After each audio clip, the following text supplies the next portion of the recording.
લય વળી પ્રકૃતિ પુરુષ કાળ પ્રધાન મહતત્વાદિક શક્તિ ઘણી તેના પ્રેરક અનંત કોટી બ્રહ્માંડના તમે ધણી એવા શ્રી કૃષ્ણ કિશોર મૂર્તિ કોટી કંદર્પ દર્પ હરો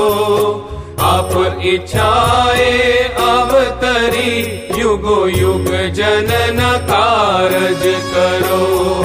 પ્રથમ મૂર્તિ ધર્મથી પ્રગટ્યા પૂરણ કામ નર નારાયણ નાથજી તમે રહ્યા બદરિકા ધામ ત્યાર પછી વસુદેવ દેવકીથી પ્રગટ્યા